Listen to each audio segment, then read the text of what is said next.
샬롬. 인생의 역사 네 번째, 무정한 신과 사랑의 발명. 사랑의 발명, 이 영광.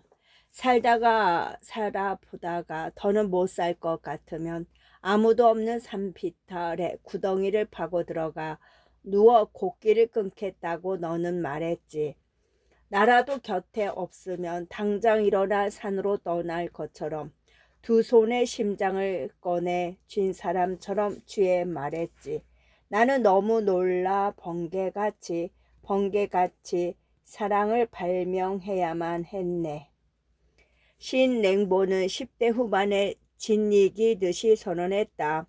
사랑은 재발명되어야 한다. 이 선언에 남긴 취지를 정리하면 이렇다. 우리 시대의 사랑은 부르조아적 논리와 관습에 오염되어 단지 이익의 거래가 되었을 뿐이며, 사랑의 아름다운 결로 간주되는 결혼이라는 것은 차가운 멸시를 먹고 사는 괴물일 뿐이다. 랭보가 말한 것은 발명이 아니라 재발명이다. 어떤 가치 혹은 제도의 재발명을 요청하는 사람은 혁명적이다. 기존의 것은 가짜라고 진짜는 다른 곳에 있다고 말하기 때문이다. 그런데 나는 재발명이 아니라 발명에 대해 생각해 보려고 한다. 무너뜨릴 것도 없는 데서 무언가를 처음으로 만들어내는 이의 그 두텁고 힘찬 마음에 대해서 말이다. 발표된 지 10년도 안 돼 이 영광의 사랑의 발명을 천년이 된 시처럼 아득한 마음으로 읽어보는 때가 나에게는 있다. 이 시가 동시대의 어느 저녁 술집에 마주 앉아 절박해져 있는 두 사람만의 이야기가 아니라 먼 과거의 어느 날 무정한 신 아래에서 마침내 인간이 인간을 사랑하기 시작한 순간의 이야기처럼 보여서다. 지금 화자의 앞에 있는 사람은 위태롭다. 더는 못 살 것 같으면 그냥 죽어볼까 생각한다. 살아보다가 라고 했으나 죽을 각오로 열심히 살겠다는 게 아니라 죽을 수밖에 없는 때가 곧 오리라는 뉘앙스에 가깝다. 인간이 더는 못 살겠는 때란 둘 중 하나일 것이다. 살 방법이 없거나 살 여유가 없거나. 왜 그는 다른 길을 두고 하필 구덩이를 파고 누워 곡기를 끊는 길을 택하겠다는 것일까? 나는 제 무덤을 파고 산채로 들어가 서서히 굶어 죽어가는 사람의 표정과 마음을 상상해 본다. 어렸을 때 자신을 죽이다라는 영어 표현의 강력한 실감에 놀란 적이 있는데, 자살이라는 말은 그럴듯이 내게는 관념적으로 느껴졌다. 지금 그가 하려는 일이 바로 그것이다. 하늘을 보고 누워 자신을 서서히 죽이는 일. 이 죽음은 신이라는 가장 결정적인 관객을 염두에 둔 최후의 저항처럼 보인다. 불가능과 무의미에 짓밟힐 때 인간이 무책임한 신을 모독할 수 있는 길 중 하나가 그것이지 않은가. 화자에게 그는 나라도 곁에 없으면 당장이라도 그럴 사람처럼 보인다. 나는 이 나라도 곁에 없으면에 대해 생각한다. 무심코 저런 속갯말을 하고 스스로 놀라 버렸을지 모를 한 사람을 생각한다. 내 앞에서 엉망으로 취해 있는 사람을 바라보며 나라도 곁에 없으면 죽을 사람이라는 말을 내가 곁에만 있으면 살 사람이라는 말로 조용히 바꿔보았을 한 사람. 이런 순간이 있을 것이다. 이 사람을 계속 살게 하고 싶다고, 내가 그렇게 만들고 싶다고 마음먹게 되는 순간, 바로 그 순간 이 세상에는 한 인간에 의해 사랑이 발명될 것이다. 그런데 그것은 사랑이라기보다는 동정이 아닌가. 사랑과 동정을 혼동하지 말라는 충고를 우리는 자주 들어오지 않았던가. 사랑과 동정이 같다고 주장한 사람 중에 쇼펜하우어가 있고, 그들을 혼동하지 말라고 한 사람 중에 막스 셀러가 있다. 쇼펜하우어는 의지와 표상으로서의 세계에서 인간과 세계를 지배하는 것은 지성이 아니라 의지라고 했다. 생명이 가진 무분별한 욕망 에너지를 그는 의지라고 부른다. 의지는 맹목적이고 그래서 삶은 고통이다. 그렇다는 점에서 나와 네가 근원적으로 닮았음을 발견하는 때 고요한 나는 없고 다만 아픈 우리가 있을 뿐임을 깨닫는 때가 있는데 그때의 감정을 동정이라 한다면 사랑이 그것과 다를 것일 수가 없다고 그는 주장한다. 물론 참되고 순수한 사랑은 연민이다. 물론 참되고 순수한 사랑만이 그렇다는 전제를 달긴 했지만 아니라고 막스 셀러는 말한다. 한국어로는 동정이라 옮겨져 왔지만 실은 그것보다 큰 개념인 심퍼시에 대한 책 동감의 본질과 형태들에서 그는 주장한다. 소펜하우어식의 동정은 고통의 보편성을 인식하면서 나와 너의 경계가 허물어지는 사건인데 그는 고통을 나누면 절반이 된다는 흔한 말이 무색하게도 고통의 양이 2배가 되는 결과에 이를 뿐이며 심지어 그것을 즐기는 것처럼 보인다고 말이다. 그리고 덧붙이기를 사랑은 어떤 도덕적 가치를 함께 추구하는 자발적 작용이기 때문에 몰가치적이고 반작용적인 동정과는 질적으로 다르다고 했다. 사랑 속에 동정이 포함될 수 있어도 동정이 사랑으로 도화할 수는 없다는 것, 도약할 수는 없다는 것. 두 사람의 말은 모두 진실이다. 그러나 나의 진실은 아니다. 사랑은 세상이 고통이라는 결론에 도달하면서 끝나는 게 아니라 거기서부터 시작하는 일이다. 사랑은 가치를 추구하는 게 아니라 그 자체가 가치다. 나의 진실은 다음 문장에 있다. 하이데거가 아렌트에게 보낸 사랑의 편지에 적힌 아우구스티누스의 말. 훗날 아렌트가 전체주의의 기원에서 다시 적은 그 말, 사랑합니다. 당신이 존재하기를 원합니다. 사랑은 당신이 이 세상에 살아있기를 원하는 단순하고 명확한 갈망이다. 너는 이 세상에 있어야 한다. 내가 그렇게 만들 것이다. 아모볼로 우투시스. 세상이 고통이어도 함께 살아내자고 서로를 살게 하는 것이 사랑이 아주 유일한 가치라고 말하는 4개의 단어. 이런 맥락에서 나는 사랑과 동정이 깊은 차원에서는 다르지 않다고 생각한다. 특정한 요소에 대한 동정이 아니라 존재 자체에 대한 동정이라면 말이다. 그가 이 세상을 살아간다는 사실 자체가 안쓰러워 그 곁에 있겠다고 결심하는 마음에 어떤 다른 이름을 붙여야 하나. 가브리엘 마르셀은 말했다.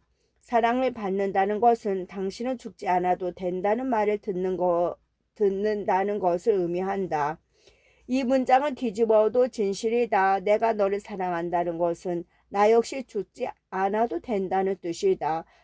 이제 나는 어떤 불가능과 무의미에 짓밟힐지언정 너를 살게 하기 위해서라도 죽어서는 안 된다. 내가 죽으면 너도 죽으니까 이 자살은 살인이니까.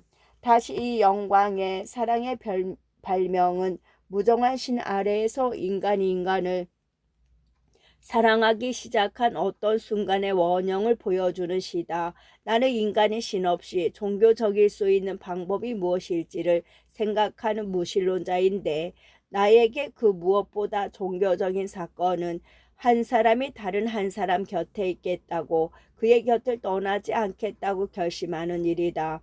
내가 생각하는 무신론자는 신이 없다는 증거를 쥐고 기뻐하는 사람이 아니라 오히려 염려하는 사람이다. 신이 없기 때문에 그 대신 한 인간이 다른 한 인간의 곁에 있을 수밖에 없다고.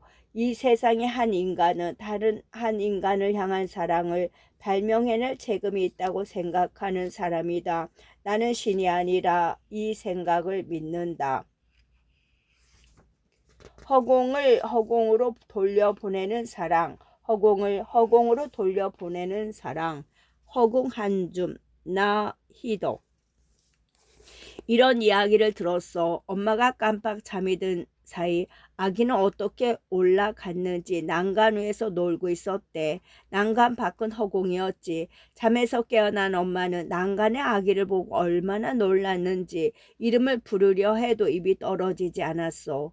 아가 조금만 기다려. 엄마는 숨을 죽이며 아기에게로 한 걸음 한 걸음 다가갔어. 그러고는 온몸에 힘을 모아 아기를 끌어안았어. 그런데 아기를 향해 내뻗은 두 손에 잡힌 것은 허공 한 줌뿐이었지. 순간 엄마는 숨이 그만 멎어버렸어. 다행히도 아기는 난간 이쪽으로 굴러 떨어졌지. 아기가 울자 죽은 엄마는 꿈에서 깬 듯 아기를 안고 병으로 달렸어. 아기를 살려야 한다는 생각 말고는 아무 생각도 할 수 없었지. 얼마 지나지 않아 아기는 울음을 그치고 잠이 들었어. 죽은 엄마는 아기를 안고 집으로 돌아와 아랫목에 누웠어. 아기를 도닥거리면서 곁에 누운 엄마는 그 후로 다시는 깨어나지 못했지. 죽은 엄마는 그제서야 마음 놓고 죽을 수 있었던 거야. 이건 그냥 만들어낸 얘기가 아닐지 몰라. 버스를 타고 돌아오면서 나는 비어있는 손바닥을 가만히 내려다 보았어. 텅 비어 있을 때에도 그것은 꽉 차 있곤 했지. 수없이 손을 쥐었다 폈다 하면서 그날 밤 참으로 많은 걸 놓아 주었어. 허공 한 줌까지도 허공에 돌려주려는 듯 말이야. 우리는 서로 고백을 할 수도 있고 묘사를 할 수도 있으며 이야기를 할 수도 있다. 이를 근거로 영어권에서는 시를 분류하기도 한다. 순수하게 한 가지 성문만으로 된 시도 있을 수 있지만 대체로 세 요소가 적절히 섞여서 한 편의 시를 만든다. 이런 얘기를 들어서로 시작하는 나희덕의 허공 한 줌은 일단 세 번째 유형에 해당한다고 하면 되겠다. 일단이라고 한 것은 이야기만으로 끝나는 시는 아니기 때문이다. 그러나 이 이야기는 이 시의 대부분을 차지하는 데다가 한번 들으면 잊기 어려울 정도로 강렬해서 강조하지 않을 수가 없다. 이제 이것은 두 번의 죽음에 대한 이야기라고 해보자. 엄마가 깜빡 잠이 들었고 아기는 난간에 올라가 있다. 상상해 보는 것조차 고통스러울 만한 상황이다. 엄마는 아기를 향해 숨을 죽이며 다가간다. 숨을 죽이며는 숨을 참는다는 뜻에 불과하지만 이 경우만큼은 엄마가 이미 조금씩 죽어가고 있다는 뜻처럼 느껴질 지경이다. 아기를 향해 팔을 뻗었으나 허공 한 줌밖에 손에 잡혔다. 아기는 이미 난간 아래로 떨어졌다. 순간 엄마는 숨이 그만 멎어버렸어. 이렇게 죽을 수도 있는가? 나는 순간 사라는 말을 혼자 생각해냈다. 고통스러운 결과를 앞에 두고 단 1초도 살아있을 수 없어서 죽게 되는 사람의 죽음이 이럴 수 있겠구나 하고 이것이 첫 번째 죽음이다. 그러나 아기는 난간 이쪽으로 떨어져서 죽지 않았다. 바닥에 떨어졌으니 충격을 받았을 것이고 빨리 병원으로 옮기지 않으면 안 된다. 엄마는 아기를 안고 달린다. 그런데 엄마는 이미 죽지 않았던가. 죽었는데 어찌 죽지 않았다. 죽었지만 아직 죽을 수가 없다. 아기를 살려야 하므로 엄마는 죽음의 완성을 허락하지 않는다. 다행히 아기는 무사했고 두 사람은 집으로 돌아올 수 있었다. 그러나 엄마는 다시 죽는다. 이것이 두 번째 죽음이다. 죽은 엄마는 그제서야 마음 놓고 죽을 수 있었던 거야. 이 문장은 말이 안 되고 그래서 절묘하다. 자식을 위해서라면 죽을 수도 있다고들 하지만 이 경우는 자식을 위해서라면 죽은 뒤에도 계속 살 수 있다는 식이다. 두 번의 죽음은 결국 지극한 사랑의 결과다. 어느 특간 현장에서 나의 부탁으로 이 시를 낭독하던 분은 그만 울음을 터뜨렸고 결국 낭독은 중단될 수밖에 없었다. 그랬다는 것이 조금도 이상하지 않다. 무섭고 다행이고 아름답고 안타깝다. 라고 표현할 수밖에 없는 그런 사랑의 이야기니까 그 이야기의 과 함께 그러니까 1연에서 시가 끝나도 좋았을까? 만약 시인 자신이 지어낸 이야기라면 해석의 공간을 넓게 열어놓기 위해 그러는 편이 나았을지도 모른다. 그러나 실제로 누군가에게서 들은 이야기라면 다르다. 이야기는 그냥 전하기만 할 것이 아니라 이토록 아름답게 전하는 것만으로도 훌륭하지만 자신의 해석을 서명처럼 남기고 싶었다 해도 충분히 납득이 된다. 그래서 짧은 이연이 더해졌다. 시인의 해석 방향은 제목이 암시한다. 제목이 된 허공 한 줌은 일연에 딱 한 번 나온다. 그런데 아기를 향해 내뻗은 두 손에 잡힌 것은 허공 한 줌뿐이었지. 이 허공은 거기 있어야 할 아이 대신에 있는 것이니까 극도로 절망적인 부정성 그 자체다. 그런데 시인은 다른 방향으로 걸어간다. 엄마처럼 시인도 제 손 안에 허공 한 줌을 보는데 그가 하는 것은 뜻밖에도 반성이다. 텅 비어 있을 때에도 꽉 차 있곤 했지. 물론 이것은 손이 아닌 마음의 집착을 가리킨다. 그래서 시인은 허공 한 줌까지도 허공에 돌려주며 집착으로부터 자유로워질 것을 다짐한다. 우리는 뜻밖에도 불교적인 맥락으로 이동해왔다. 시인의 육성을 들어보자. 내가 이 이야기를 통해 부각시키고 싶었던 주제는 모성 자체가 아니라 삶과 죽음, 있음과 없음의 경계에 관해서였다. 내가 이 이야기를 인상적으로 듣고 시까지 쓰게 된 것은 아기를 놓친 엄마가 순간적으로 죽을 수도 있다는 사실에 대한 놀라움 때문이었다. 그 죽음은 분명 자식에 대한 사랑의 좌절로 인한 것이지만 일종의 움켜짐의 결과이기도 하다. 그렇게 본다면 우리는 얼마나 많은 것들을 움켜쥔 채 살고 있는 것인지, 비어있는 것처럼 보이는 허공 한 줌 속에도 얼마나 많은 감정과 잡념이 들어있는 것인지, 삶과 죽음도 결국 그 움켜짐과 놓아줌의 다름만이 아닌지. 보랏빛은 어디에서 오는가에서. 나는 특히 다음 구절에 밑줄을 쳤다. 그 죽음은 분명 자식에 대한 사랑의 좌절로 인한 것이지만 일종의 움켜짐인 결과이기도 하다. 이 문장이 나는 어렵다. 엄마는 왜 순간사 할 수밖에 없었나? 좌절 때문이라는 거 구하지 못했으니까. 그런데 시는 이유가 하나 더 있다고 한다. 움켜짐 때문이라는 거. 움켜쥐었기 때문에 죽었다니. 움켜쥐지 않으면 달리 무엇을 했어야 한단 말인가? 집착, 움켜짐에 대한 반성은 언제 어디서 해도 대체로 옳은 것이기는 하지만 지금 이 대목에서 하는 것은 일연에 분명하게 주어져 있는 맥락으로부터 이탈하는 일이 아닌가 같은 이야기인데 나에게는 사랑에 대한 이야기, 시인에게는 집착에 대한 이야기가 된 것 같다. 둘의 간격은 좁힐 수는 없을까? 그렇다면 사랑과 집착을 합쳐서 사랑의 집착에 대한 이야기라고 하면 어떨까? 아기를 구하기 위한 엄마의 첫 번째 행동은 실패했지만 아기는 죽지 않았다. 아이가 자라는 동안 이런 정말로 끔찍하진 않았더라도 비슷한 일이 일어날 수 있지 않을까. 자식이 난간 위에 있을 때 그 아이를 살릴 수 있고 또 살려야 할 사람은 자신뿐이라고 부모는 생각할 것이다. 그러나 부모가 언제나 아이를 받아낼 순 없으리라. 더 나아가 그래서도 안 되는 것이라면 제 몫으로 주어진 굴러떨어짐을 감당함으로써만 아이가 살아갈 수 있는 것이라면 이 진실을 받아들이지 않는 부모는 자주 허공을 움켜쥐며 자책할 것이다. 그 허공을 허공으로 돌려보내야 한다는 것이다.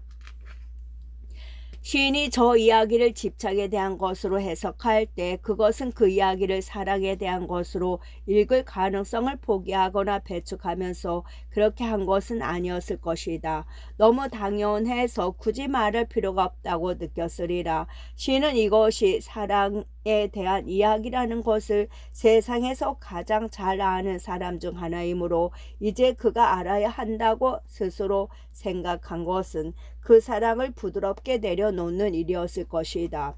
그래서 시인은 저 지극한 사랑의 이야기에서 그 사랑의 배후와 근처에 있는 강렬한 움켜짐의 에너지를 발견하고 그것으로부터 성숙한 거리를 두는 일의 깊이를 생각했을 것이다.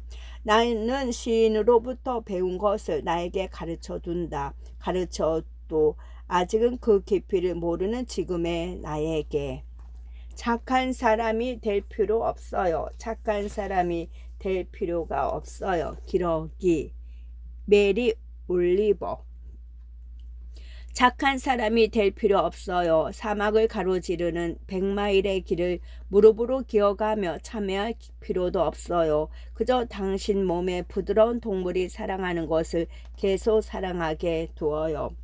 절망에 대해 말해보세요. 당신의 절망을. 그러면 나의 절망을 말해줄게요. 그러는 동안 세상은 돌아가죠. 그러는 동안 태양과 맑은 조약돌 같은 빗방울은 풍경을 가로질러 나가요. 넓은 조원과 깊은 나무들을 넘고 산과 강을 넘어서 그러는 동안 맑고 푸른 하늘 높은 곳에서 기러기들은 다시 집을 향해 날아갑니다. 당신이 누구든 얼마나 외롭든 세상은 당신의 상상력에 자기를 내맡기고 기러기처럼 그대에게 소리쳐요. 격하고 또 뜨겁게 세상 만물이 이루는 가족 속에서 그대의 자리를 되풀이 알려주며 나는 자연에서 배운 것이 많다. 자연의 가르침을 알아들을 수 없었기 때문이다. 이 수업에 관한 한 나는 스스로를 반항하라고 믿는 열등생에 불과하다. 자연이 제공하는 평범한 지혜에 과도하게 감격하는 장년층들을 이해할 수가 없어서 그들을 은근히 무시해온 때가 있었지만 이해할 수 없는 것을 좋지 않은 것이라 속단하는 풋내기 시절을 벗어난 지금은 자연에 대해서도 겸허해졌다.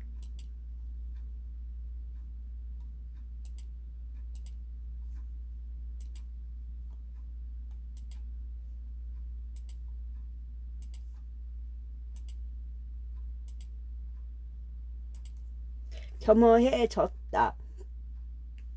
앞으로 나와 자연의 관계가 어떻게 바뀔지 궁금하다. 지난 40여 년 동안 자연의 말을 거의 알아듣지 못했으나 머지않아 눈과 귀가 열릴까. 그러나 아직은 아니다. 그러니까 아직은 메리 올리버 같은 시인을 충분히 이해하지 못한다. 그래도 그의 시 한 편을 나는 내 식대로 좋아해왔다.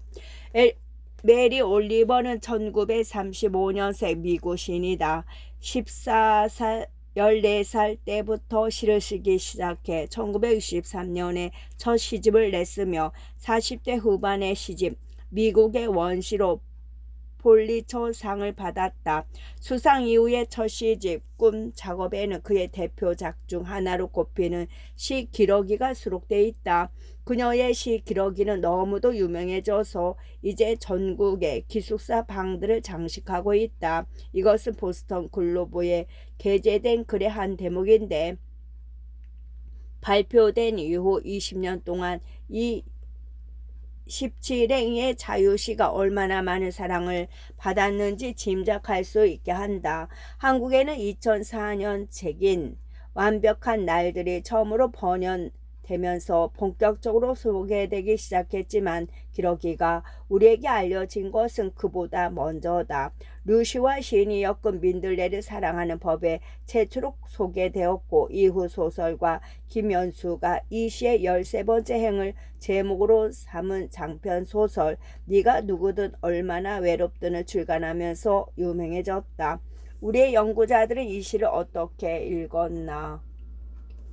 이 세상의 모든 존재들은 자연이 부여한 자신의 본성에 따라 생을 살아가지만 인간은 자연이 부여한 본성의 한계를 억누르거나 아니면 뛰어넘어서려 한다. 하지만 시인은 자연의 길을 따라가는 다른 존재들처럼 인간도 그가 누구든 얼마나 외롭든 결국 자연의 일부이며 따라서 인간의 길도 기러기와 마찬가지로 다른 피조물들 가운데 있음을 깨달아야 한다고 말한다.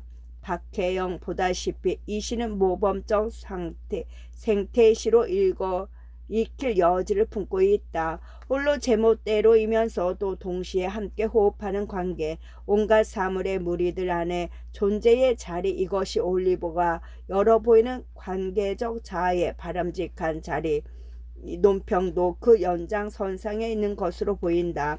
나는 이 시의 생태주의적 세계관 말고 다른 측면에 주목하고 싶다. 미국의 많은 학생이 기숙사 방벽에 이 시를 붙여 놓았다면 그만한 이유가 있을 것이다. 나는 그 이유를 이 시에 담겨있는 치유적 효력에서 찾을 수 있다고 생각한다. 이 시를 처음 읽었을 때부터 이미 느꼈지만 그때나 지금이나 그 힘을 명료하게 설명하기가 어렵다. 우리는 가끔 다음과 같은 방식으로 어떤 시와 만난다. 나에게 절실히 필요한 문장이 있는데 그게 무엇인지는 모른다. 어느 날 어떤 문장을 읽고 내가 기다려온 문장이 바로 이것임을 깨닫는다. 나는 이 시를 읽은 미국과 한국의 독자들이 그와 유사한 느낌을 받지 않았을까 짐작해 본다. 그런 힘은 첫 두 문장에서부터 이미 발휘된다.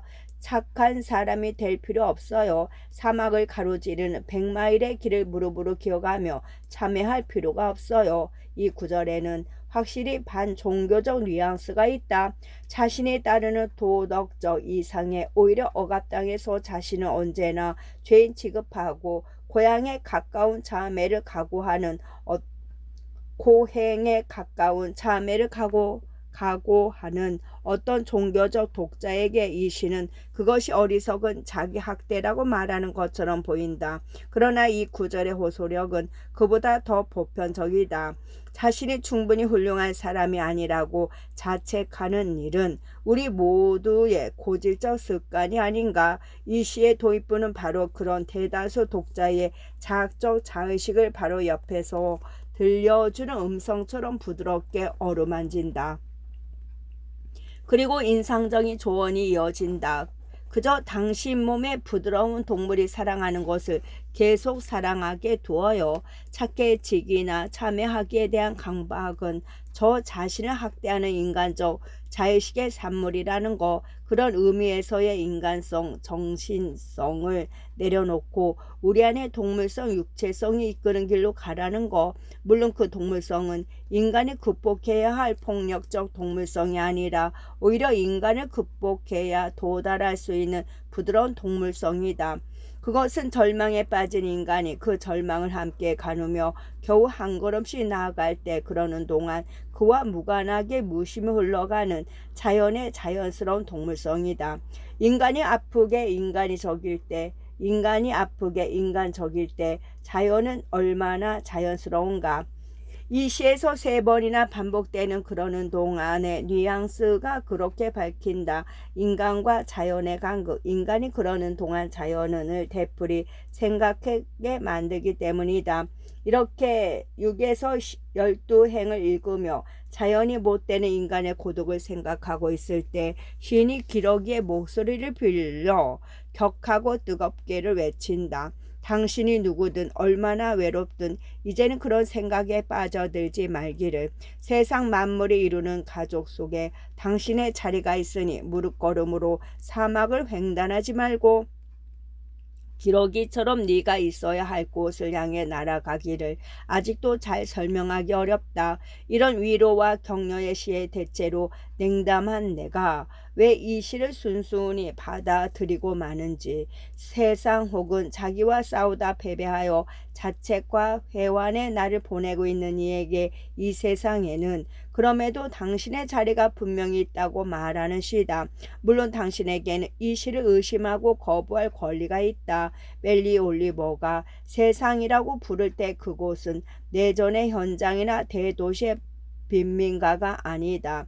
이 전원 시인의 정치사회학적 순진성을 기수하는 이들의 손을 들어줄 판관들도 세상에는 있으리라. 그 일은 그들에게 맡겨두고 그 대신 나는 꼭 필요한 시점에 이 시를 읽게 되어 다시 이 생을 살아가기로 결심한 어느 누군가를 상상해 본다. 인간의 한평생이 타인에게는 시 한 편만큼의 가치를 갖기도 어렵다는 생각을 할 때 나는 시 앞에서, 자연 앞에서 그럴듯 오만해질 수가 없다. 3부 죽음의 점. 그러자 나는 자신이 미워졌다. 나는 누구인가 자화상에 붙여 김시습. 이하를 내려다볼 만큼 조선 최고라 했지. 드높은 명성과 헛된 기림 어찌 내게 걸맞을까. 네 몸은 지극히 작고 네 말은 지극히 어리석네. 네가 죽어 버려질 곳은 저 개굴창이리라.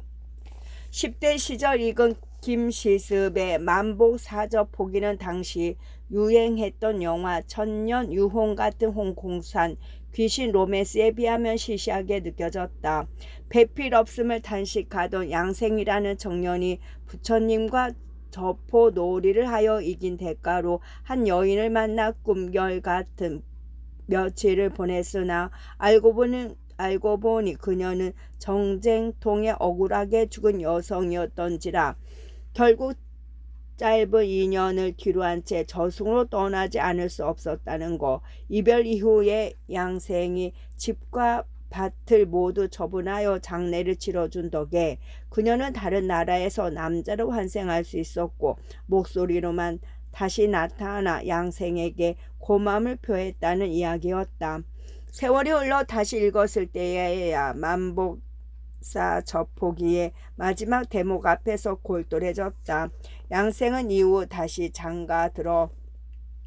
장가들지 않았다. 지리산에 들어가 약초를 캐며 살았는데 그가 어떻게 생을 마감했는지 아직도 알지 못한다.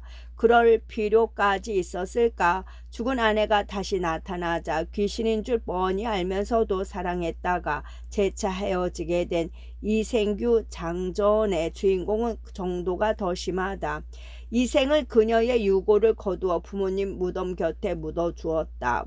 장사를 지낸 뒤에 이생도 최씨와의 추억을 생각하다 병을 얻어 몇 달 만에 세상을 떠나고 말았다. 왜들 이렇게까지 해야 했을까? 첫 번째 대답.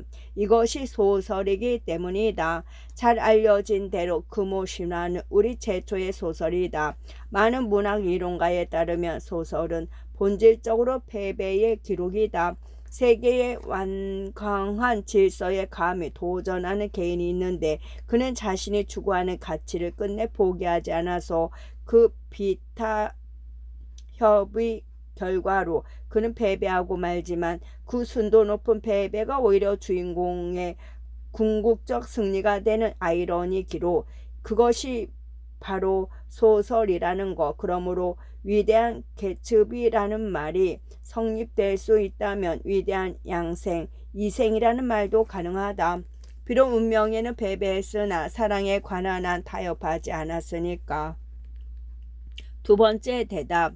이것을 쓴 사람이 김시습이기 때문이다. 김시습은 3살 때 첫 시를 읊었고 5살 때 신동 김오세라는 별칭을 얻었으며 9세에는 세종의 총애를 받았다. 세종의 뜻을 받들어 단종을 볼필하려 했으나 단종의 삼촌인 수양대군이 개유년에 쿠데타를 일으키고 을해년에는 왕위까지 찬탈하자 김시습은 통곡 끝에 책을 불사르고 똥통에 들어갔다가 나온 뒤에 승려가 되었다.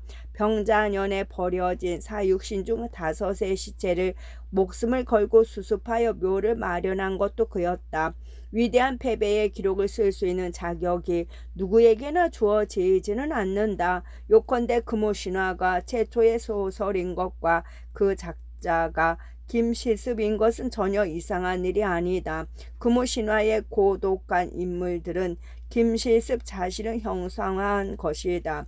경험 속 세계 속에 사는 등장인물들을 모두가 완전한 가치를 실현하지 못하고 있다는 사실을 자각함으로써 슬픔을 느끼는 존재들이며 독자들은 이 소설을 통해 그 슬픔에 공감한다. 하지만 그러한 자각은 결코 현실 도피를 유도하지 않으며 오히려 개개인에게 현실에 살면서 현실을 부정하는 자기 혁신의 고투를 요구한다. 그런데 앞서 인용한 말년의 시에서 김시습은 세상이 자신에게 쏟고 있다며 거의 자기 혐오에 가까운 문장들을 적었다. 이 시를 읽으면서 나는 그와 더불어 비참해졌고 마지막 구절에서는 전율했다. 네가 죽어 버려질 곳은 저 깨굴 창이니라. 이 문장은 대개 마땅히 너를 두어야 하리 깊은 골짜기 속에 정도로 옮겨지지만 운둔자로서의 숙명을 수락하는 구절로 익힌다. 그래서 나는 나를 전율하게 한 번역자 정길수 선생에게 자초지종을 물었다. 그는 오역이 될 위험을 무릅쓰고 그렇게 옮겼다 했다. 그것이 자신이 이해한 김시습이라 했다. 나는 그를 따른다. 무엇이 김시습에게 이런 문장을 쓰게 했을까? 사육신이 있으면 생육신도 있다. 나는 김시습의 자화상을 들여다보면서 살아남은 자의 내면을 생각한다. 브레이트의 살아남은 자의 슬픔의 원 제목은 나 생존자인데 그러고 보니 이 시의 마지막 문장도 이렇다. 그러자 나는 자신이 미워졌다. 번역자인 김광규 시인의 이 시의 제목을 살아남은 자의 슬픔이라고 의역한 것은 훌륭한 선택이었지만 저 마지막 구절에 주목한다면 이 시의 더 또렷한 감정은 살아남은 자의 자기 혐오라고 할 수도 있다. 그런데 그 혐오가 도무지 마땅해 보이지가 않는다. 죽는 사람이 있다면 통곡하며 시체를 묻는 사람도 있어야 하지 않는가. 살아남은 자의 슬픔은 살아남았다는 사실 자체에서만 오는 것이 아니라 기왕 살 것이라면 편안하게 살고 싶다는 끔찍한 욕망이 내 안에 있다는 발견에서 올 것이다. 세상이 생육신의 지조를 칭송하면 할수록 그는 제 안에 잠재적 배신자와 지긋지긋한 싸움을 해야 했으리라. 싸우고 있다는 사실 자체가 자기 혐오의 원인이 되었을 것이다. 아닌 게 아니라 그는 이후 세조를 관례적인 문장으로 남아 치하하기도 했고 국가 주도 불경 언해 사업에도 참여했으며 세조에게 도첩을 받아 최소한의 생활을 보장받기도 했다. 이를 두고 변절이라고 비난할 사람은 없을 것이다. 그러나 그가 조금 흔들렸다고 상생해 볼 수 없을까? 그랬을 것이다. 그러나 흔들리다 부러지지는 않았다. 그 무렵에 그가 또 한 번 똥통에 들어갔다 나온 것은 밖에 더러움으로 안에 더러움을 씻어내기 위한 제의였을지도 모른다. 이에 왕의 부름에 응하지 않겠다는 시를 써서 세조에게 보냈고 그 후로도 내내 자기가 지켜야 할 약속을 지키며 살다 죽었다. 9살 때 자신을 알아봐준 어린 임금 앞에서 한 약속, 어린 임금이 쫓겨나고 끝내 살해될 때 통곡하며 한 약속, 책을 태우고 머리를 깎고 미친 척을 하면서 그 약속을 양생이나 이생처럼 지켜냈다. 평생을 두고 지켜야 할 약속이 있었으니 그의 생은 내내 고달팠겠으나 단 한순간도 무의미하지는 않았으리라. 끝.